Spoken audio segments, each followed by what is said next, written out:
Shalom saudara, puji Tuhan kita bertemu lagi di minggu yang cerah ini. Kita akan mendengar firman Tuhan yang luar biasa. Tapi untuk itu mari kita siapkan hati pikiran kita. Mari kita tundukkan kepala. Bapa di surga, kami percaya pagi ini ada bukan kebetulan. Engkau berikan pesan yang khusus ini kepada kami semua.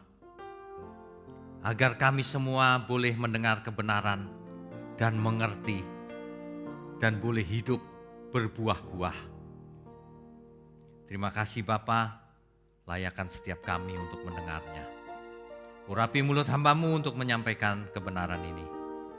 Hanya di dalam nama Tuhan Yesus kami berdoa. Amin. Baik. Bapak Ibu sekalian, isu tentang bait Allah ketiga ini sudah dibahas, sudah dikhotbahkan berulang kali sejak dahulu kala. Saya masih ingat lebih dari 30 tahun yang lalu. Saya sudah mendengar akan hal itu. Dikhotbahkan oleh para pengkhotbah bahwa akhir zaman segera tiba. Dan bait Allah ketiga segera dibangun.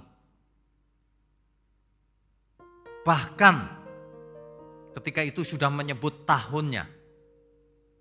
Tahun 2000 katanya. Seiring dengan kacaunya komputer seluruh dunia. Karena kalender memasuki tahun 2000. Y2K problem. Seorang pengkhotbah berani memastikan bahwa batu pertama sudah diletakkan di lokasi bait Allah. Artinya segera dibangun. Tapi buktinya sampai hari ini, faktanya, bait Allah ketiga tidak pernah dibangun. Dan mungkin tidak akan pernah dibangun lagi. Saudara sekalian, Bapak Ibu sekalian, tidak usah mengharapkan pembangunan bait Allah ketiga. Mengapa? Inilah yang akan kita bahas di pagi hari ini. Agar semua orang fokusnya benar. Bukan pada hal-hal yang spektakuler tapi tidak terjadi. Dan tidak sesuai Alkitab. Amin. Jangan buang-buang waktu. Ya. Ketika Rasul Paulus menulis 2 Tesalonika 2 ayat 4. 2 Tesalonika 2 ayatnya yang keempat. Saya bacakan ya. Yaitu lawan yang meninggikan diri di atas segala yang disebut atau yang disembah sebagai Allah. Bahkan ia duduk di bait Allah dan mau menyatakan diri sebagai Allah. Kalimat ini mengindikasikan bahwa bait Allah itu akan dibangun lagi. Gedungnya, bangunannya, secara fisik. Mengapa? Karena ada oknum yang satu ini akan duduk di bait Allah dan mengaku dirinya sebagai Allah. Surat 2 Tesalonika 2 ayat 4 ini ditulis oleh Rasul Paulus di abad pertama. Hari itu bait Allah sudah tidak ada. Jadi apa yang sebenarnya ada waktu Paulus menulis itu? Apa pengertian yang mau disampaikan? Apa pesan Tuhan dalam suratnya Rasul Paulus itu yang ingin disampaikan? Sebab ada kata-kata, bahkan ia duduk di bait Allah dan mau menyatakan diri sebagai Allah. Mengaku sebagai Allah yang benar. Bapak Ibu Saudara sekalian tentu tahu, selama ini sudah banyak Allah-Allah lain. Elohim-Elohim lain yang mengaku sebagai Elohim. Tapi sebenarnya bukan Elohim yang benar. Nah, apa sebenarnya? Siapa sebenarnya yang mau mengaku sebagai Allah? Ini tentu Allah yang palsu. Ia duduk dan mengaku, menyatakan diri sebagai Allah. Sebab Allah yang benar adalah Allahnya Abraham, Allahnya Ishak, dan Allahnya Yakub. Itulah Allah yang benar. Yang memperkenalkan diri kepada Abraham, Ishak, dan Yakub. Yang memperkenalkan diri kepada Musa dengan nama Yud-He-Waw-He atau Yud-He-Vav-He yang dibaca Adonai, yang diterjemahkan dalam Alkitab kita dengan huruf Tuhan, tapi hurufnya besar semua. T-U-H-A-N, huruf besar semua. Adonai dalam bahasa Ibrani. Dalam bahasa Yunani, Kurios. Itulah Allah yang benar yang perlu kita sembah. Tidak ada yang lain. Ya. Surat 2 Tesalonika 2 ayat 4 ini, siapa sebenarnya yang duduk di bait Allah itu? Faktanya tidak pernah ada orang yang duduk di bait Allah mengaku dirinya Allah. Bahkan bangunan bait Allah ketiga sampai hari ini tidak ada dan tidak ada rencana untuk dibangun. Sebab kalau itu dibangun bisa perang dunia. Ya. Dan memang tidak perlu sebenarnya. Kalau orang Yahudi atau Israel ada sebagian kecil sekte yang ingin membangunnya, itu adalah tidak mewakili Alkitab. Itu adalah pikiran diri sendiri, agenda pribadi sekelompok yang ingin membangun kembali kerajaan Israel seperti zamannya Daud atau zamannya Salomo. Bagaimana dengan kita, orang Kristen? Siapa itu manusia durhaka yang dimaksud itu? Ya, hati-hati. Bapak Ibu kalau baca Alkitab, jangan semua diartikan literal atau harafiah. Ada banyak ayat di Alkitab yang figuratif, bukan literal atau harafiah. Ya, kalau literal terus atau figuratif terus juga nggak benar. Harus tahu persis. Bagaimana kita membedakan yang ini harus literal, yang ini harus figuratif? Harus mengerti gambar besarnya. Seluruh Alkitab baru kita tahu. Tanpa mengerti gambar besarnya kita tidak akan pernah tahu. Bayangkan kalau literal dipikir figuratif. Yang figuratif dipikir literal. Kacau pengertiannya. Nanti tidak akan pernah membentuk gambar besar dari kebenaran Alkitab. Kalau begitu caranya. Ya. Ia duduk di bait Allah. Padahal bait Allah yang kedua itu sudah hancur tahun 70 Masehi di abad pertama. Sudah hancur. Dihancurkan oleh Jenderal Titus dari Kekaisaran Roma. Jadi pengertian banyak orang tentang bait Allah ketiga itu dibangun dari ayat ini. Diartikan secara literal atau secara fisik. Apa sih sebenarnya literal atau figuratif? Jika kita perhatikan tulisan-tulisan Rasul Paulus, kan ini penulis yang sama, dipakai Tuhan, inspirasi Roh Kudus yang sama juga sumbernya Roh Kudus. Jadi kalau kita perhatikan tulisan-tulisan Rasul Paulus, tidak mungkin satu sama lain saling bertentangan karena sumbernya sama dari Roh Kudus, menyatakan kebenaran yang sama. Nah, jadi kalau kita perhatikan tulisan-tulisan Rasul Paulus yang lain, maka yang dimaksud dengan bait Allah itu bukan berupa bangunan fisik. Seperti bait Allah kedua itu, bukan. Coba kita baca surat Rasul Paulus yang lain ya. 1 Korintus 3 ayat 16. Tidak tahukah kamu bahwa kamu adalah bait Allah dan bahwa Roh Allah diam di dalam kamu? Ada amin? Kitalah bait Allah itu. Kalau dahulu bait Allah pertama itu bangunan fisik, bait Allah kedua bangunan fisik, maka bait Allah yang ketiga, yang terakhir, itu adalah tubuh kita. Katakan amin. Karena roh Allah tinggal dalam diri kita. Kalau bait Allah itu adalah fisik, kacau. Nanti sebentar kita bahas ya. Coba ayat yang lain 1 Korintus 6 ayat 19.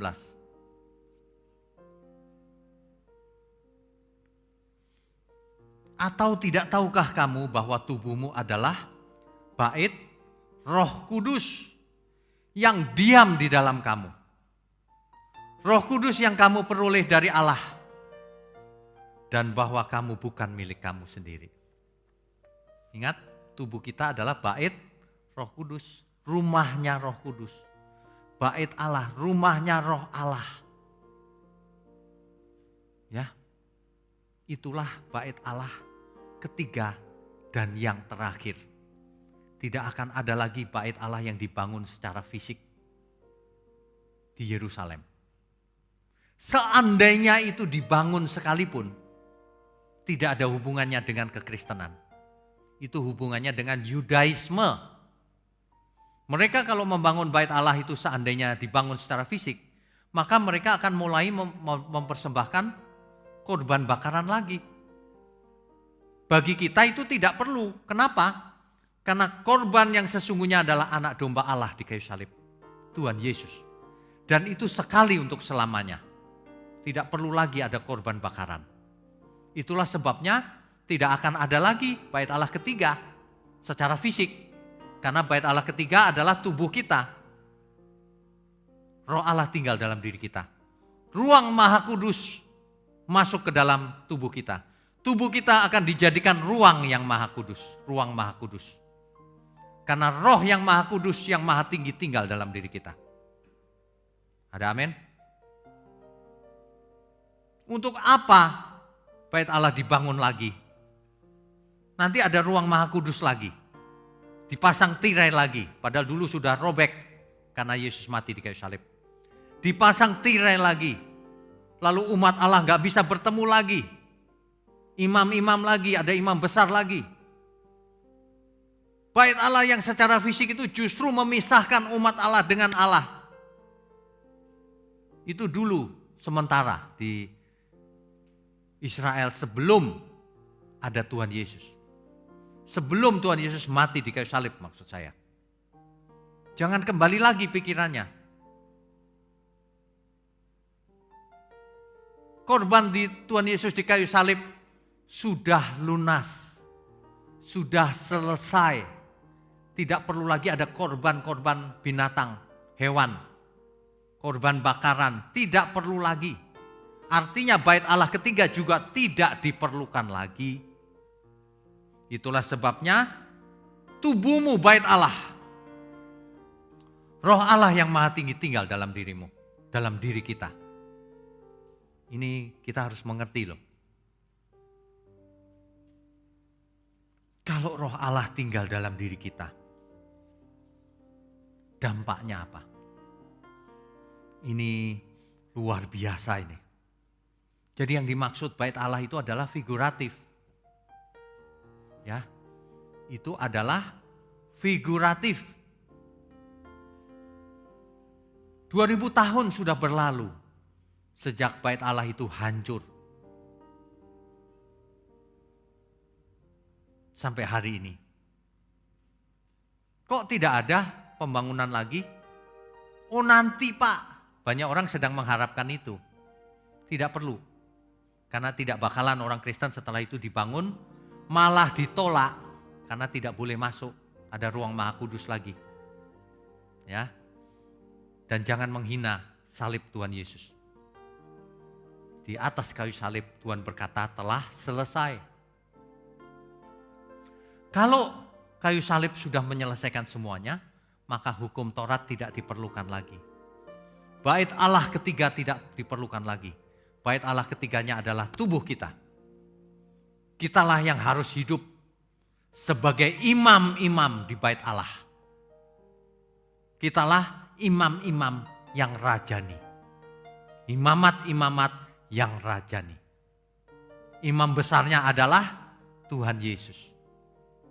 Bait Allahnya adalah tubuh kita. Itulah sebabnya firman Tuhan diulang-ulang terus. Kuduslah kamu sebab aku kudus.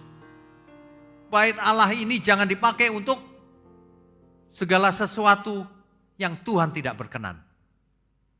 Bait Allah ini harus dihuni oleh Roh Kudus. Oleh sebab itu kita harus hidup kudus. Ada amin ya. Jadi sebenarnya khotbah-khotbah yang lalu itu tidak tepat menunggu bait Allah. Hari ini juga banyak yang sedang menunggu bait Allah ketiga. Maksudnya apa? Mau kembali ke Taurat? Mau kembali mempersembahkan korban bakaran? Tidak percaya dengan firman Tuhan Yesus bahwa sudah selesai. Dengan matinya ia sebagai manusia, matinya Tuhan Yesus, maka segala hukum Taurat dan peraturannya dibatalkan. Dibaca baik-baik Bapak Ibu. Jangan pilih-pilih ayat. Ya, coba kita baca. Bukan kata saya loh ini.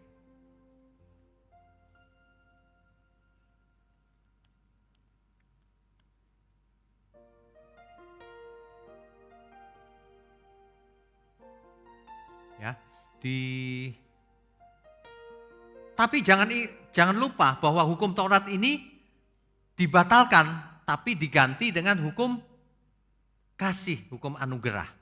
Di mana tercakup hukum 10 firman Tuhan di dalamnya, bukan dihapus lalu boleh mencuri, boleh berzina, bukan itu artinya.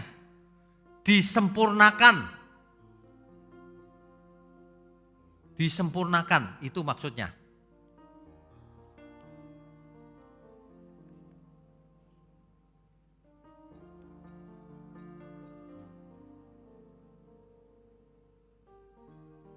Oke, jadi sudah 2000 tahun tidak terbukti bahwa bait Allah akan dibangun lagi. Dan memang itu tidak sesuai Alkitab. Tidak sesuai Alkitab.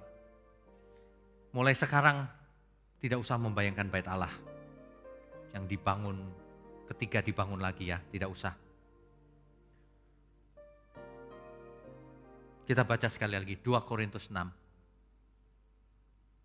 2 Korintus pasal 6 ayat 16 sampai 18. Apakah hubungan bait Allah dengan berhala? Bait Allah dibandingkan dengan berhala. Apa hubungannya? Karena kita adalah bait dari Allah yang hidup. Menurut firman Allah ini. Aku akan diam bersama-sama dengan mereka dan hidup di tengah-tengah mereka. Dan aku akan menjadi Allah mereka dan mereka akan menjadi umatku. Ya.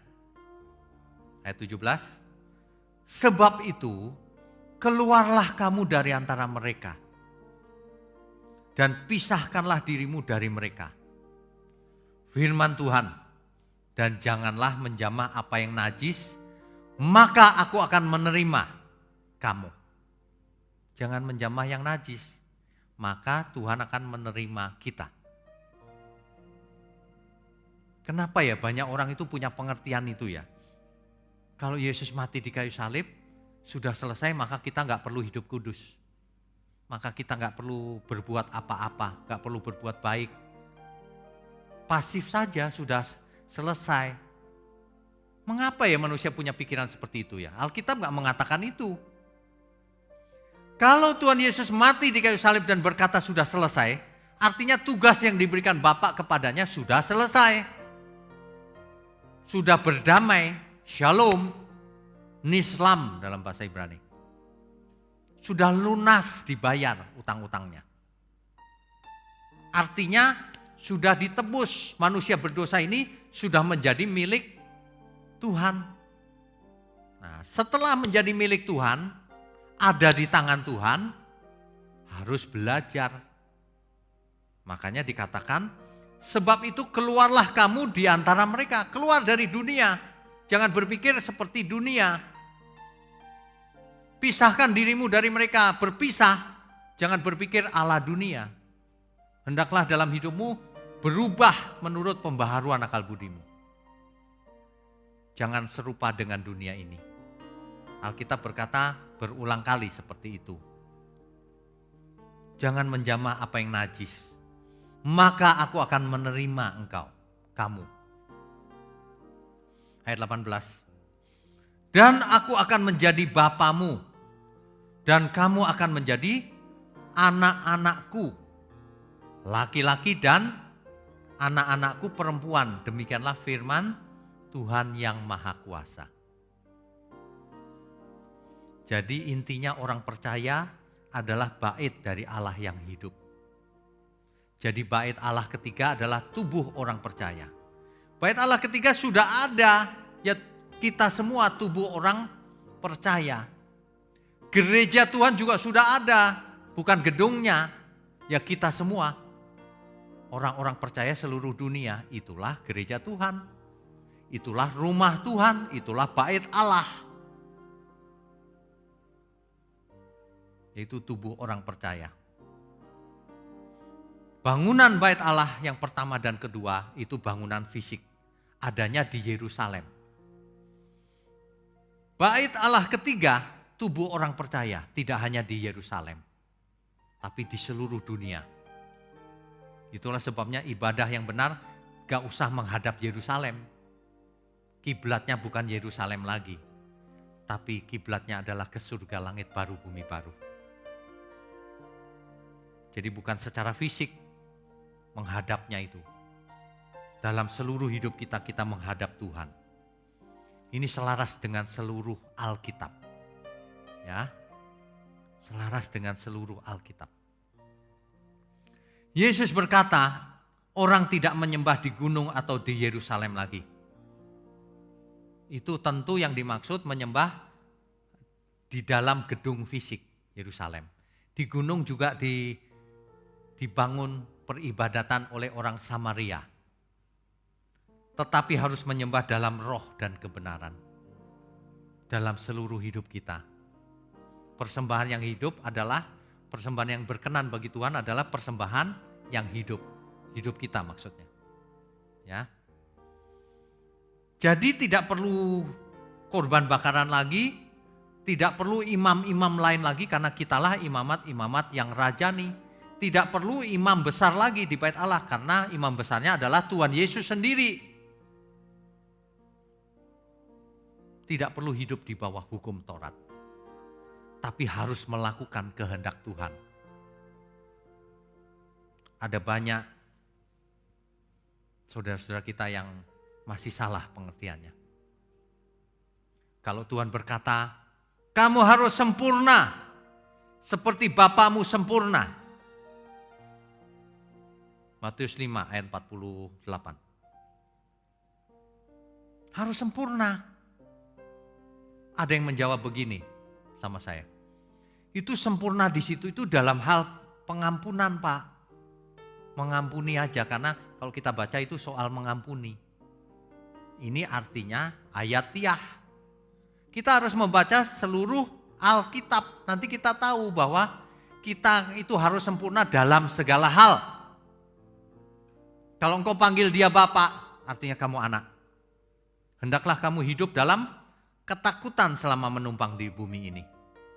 Ketakutan, takut berbuat dosa maksudnya. Harus sempurna. Jika engkau makan atau minum atau melakukan sesuatu yang lain, lakukan semuanya untuk kemuliaan Tuhan. 1 Korintus 10 ayat 31. Harus sempurna dalam hal apa? Apapun. Makan, minum, semua bicara. Harus sempurna. Mana ada ajaran yang mengampuni aja sempurnanya. Bicaranya boleh sembarangan. Kalau utang gak bayar dan sebagainya. Mana boleh. Banyak orang pikirannya sempit. Baca Alkitab itu tidak bisa pakai pikiran yang sempit. Tuhan kita itu dahsyat luar biasa. Buka pikiran. Ada amin ya. Oknum yang duduk di bait Allah ini. Bukan secara fisik duduk di gedung bait Allah, bukan. Ini adalah figuratif. Yang duduk di bait Allah itu figuratif. Artinya kalau ada oknum manusia atau apapun itu mau menggantikan Allah yang benar. Itu artinya.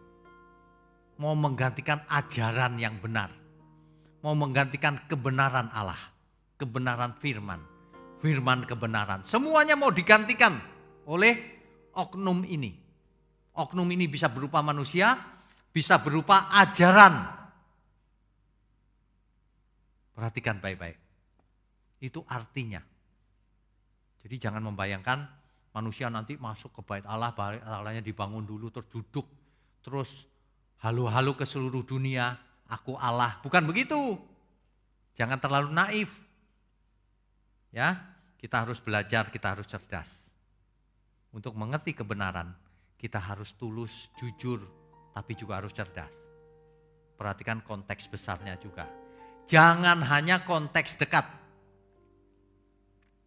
Ada amin ya.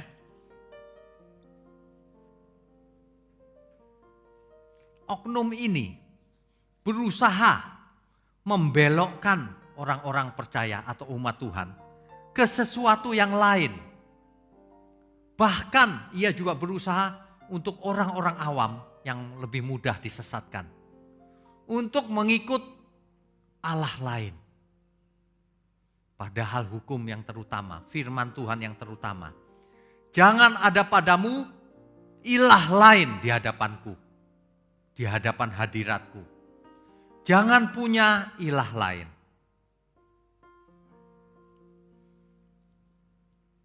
Jangan punya idola lain. Sebab kalau kamu punya idola lain, punya ilah lain, punya sesembahan lain, kamu akan menjadi seperti dia.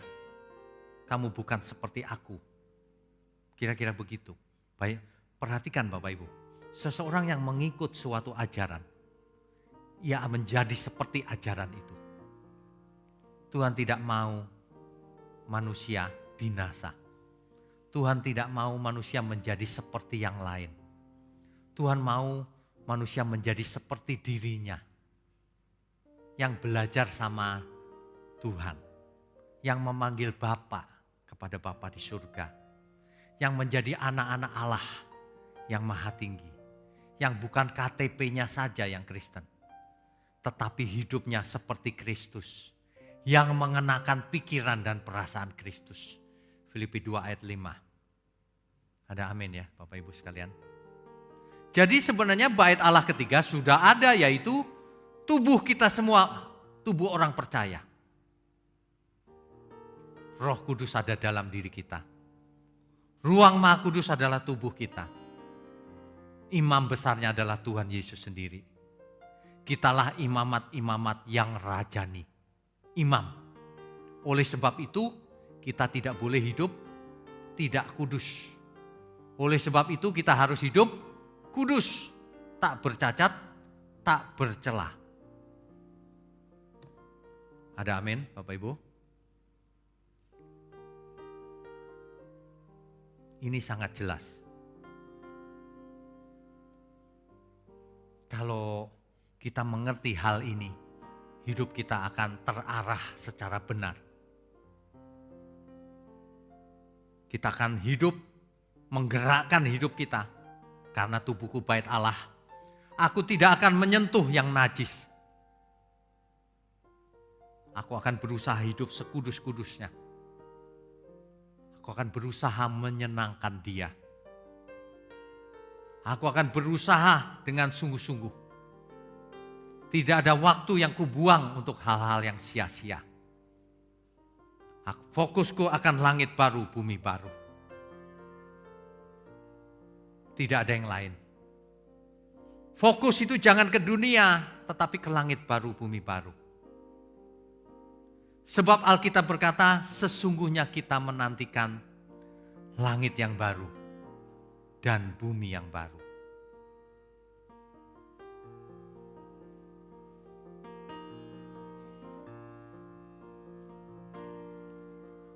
Bilakah ku pandang wajah-Mu di dalam kemuliaan Bapa surgawi, rinduku hausku akan dirimu. Bilakah ku di sana selamanya? Bilakah usai pelayananku, ketika di depan tahta suci-Mu Kau panggil namaku, nama yang baru. Bilakah ku di sana selamanya? Kau janjikan langit baru dan bumi yang baru, di mana tiada air mata, duka cita. Aliran air kehidupan mengalir dari tahta-Mu, keteduhan sempurna abadi. Bersama orang kudus-Mu, sujud menyembah selamanya. Rinduku, hausku, bilakah ku diam di sana. Bapak Ibu sekalian, sesungguhnya kalau bait Allah itu adalah tubuh kita sendiri, justru itulah yang dinanti-nantikan. Justru itulah kebenaran. Jadi kita tidak perlu ke Yerusalem karena tubuh kita adalah bait Allah. Kita tidak perlu mencari kemana-mana karena Roh Kudus ada dalam diri kita. Kita tidak perlu teriak-teriak Tuhan, Tuhan, karena Roh Allah ada dalam diri kita. Kita tidak perlu takut apapun karena Roh yang Maha Tinggi, Roh Allah ada dalam diri kita. Kita tidak perlu takut kematian karena Roh yang diam di dalam diri kita. Itulah yang membangkitkan Yesus, akan membangkitkan kita juga. Amin. Yang perlu kita takutkan adalah kalau kita takut berbuat dosa. Kalau kita hidup tidak berkenan bagi Tuhan. Kalau kita hidup sembarangan. Oleh sebab itu, mulai sekarang, mari kita hidup kudus, tak bercacat, tak bercelah. Mari kita hidup kudus, sebab tidak ada yang najis masuk langit baru, bumi baru. Tidak ada yang najis sampai ke kerajaan surga.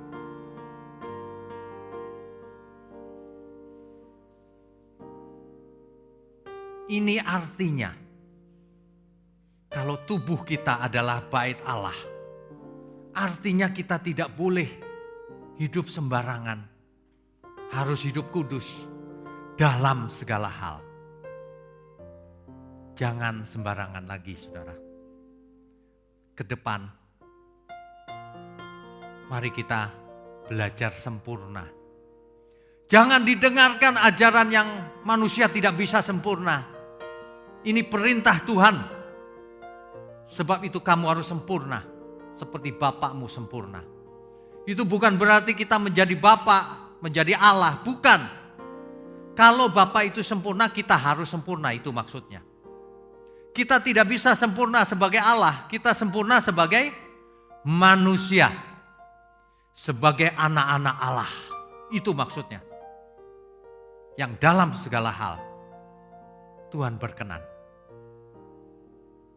Yang baik aku minum, makan, melakukan sesuatu yang lain, menyenangkan Tuhan. Ada amin ya? Setiap langkah hidup kita itu, mestinya kita menyenangkan Tuhan.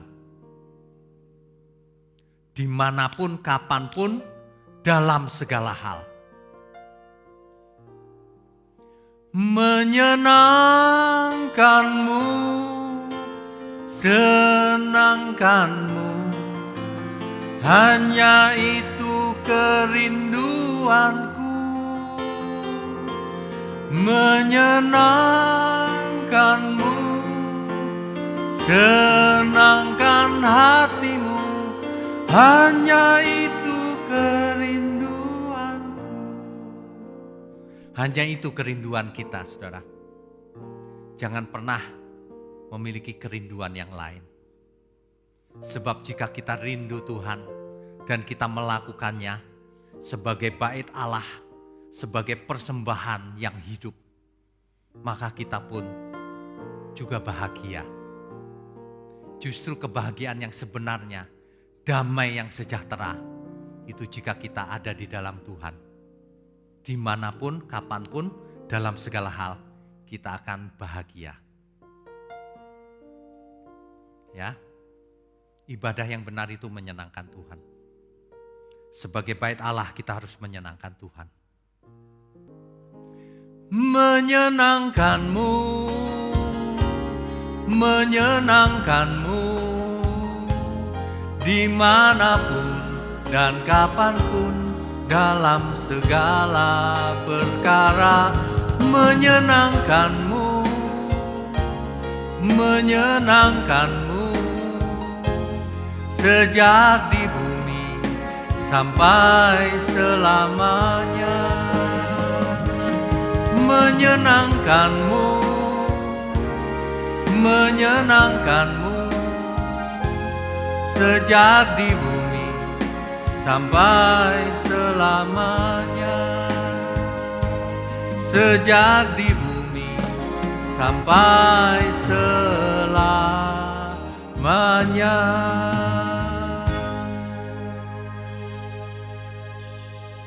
Sebenarnya kalau seseorang selalu ingat bahwa dirinya adalah bait Allah, mustahil ia berbuat dosa. Yang menjadi masalah adalah ketika seseorang keluar dari gereja langsung lupa bahwa dirinya adalah umat Allah. Lupa bahwa tubuhnya adalah bait Allah.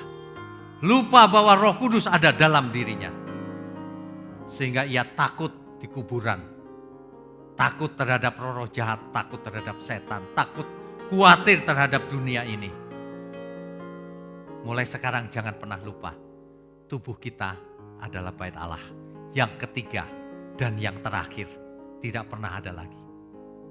Amin. Amin. Bapak Ibu sekalian, tetap semangat. Ya, meskipun di rumah ikuti terus program online ini.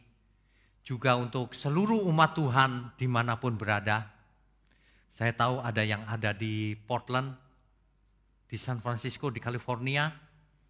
Ada yang di Belanda, di Jerman, di Macau, di Hong Kong. Di mana-mana, itulah keuntungan dari teknologi online. Semua bisa mendengarkan. Luar biasa. Tetap semangat, belajar terus, sehat. Ingat, tubuh kita bait Allah. Mari kita tundukkan kepala. Bapa di surga, terima kasih untuk firman-Mu. Terima kasih untuk anugerah-Mu. Sehingga tubuh kami dijadikan bait Allah. Terima kasih Roh Kudus yang menyertai kami selalu. Terima kasih untuk semua pengajaran yang ada. Sehingga kami boleh berubah, boleh mengerti dengan benar. Terima kasih Bapa, kami mau sambut segala berkat. Mari Bapak Ibu angkat tanganmu tinggi-tinggi. Segala berkat, baik berkat jasmani, berkat rohani, turun atas kita semua. Turun dari surga, di dalam nama Bapa, Putra, dan Roh Kudus. Haleluya. Mari semua yang percaya katakan amin. Amin. Saudara sekalian, bicara soal kebenaran, setiap orang merasa benar. Makanya semua kecap dinomor satukan. Ada orang yang mengatakan saya paling benar, ini paling benar, itu paling benar. Mana sebenarnya yang paling benar? Oleh sebab itu, hadiri seminar 7 natur kebenaran dan aplikasinya. Seminar ini wajib dihadiri oleh para teolog, apologet, pengkhotbah, bahkan oleh para jemaat sendiri, agar kita bisa membedakan manakah yang benar, manakah yang salah. Inilah alat uji kebenaran yang sangat objektif dan alkitabiah. Pastikan saudara ikut dan ajak seluruh saudara dan sahabat-sahabat. Bapak-bapak dan ibu-ibu yang terkasih dimanapun berada, yuk kita belajar pelajaran Alkitab bersama secara online setiap hari Rabu jam 7 malam bersama pendeta Bapak Wignio Tanto secara online, bisa melalui Zoom. Tetapi kita harus mendaftarkan dulu ke nomor berikut ini. Selamat bergabung dan Tuhan Yesus memberkati.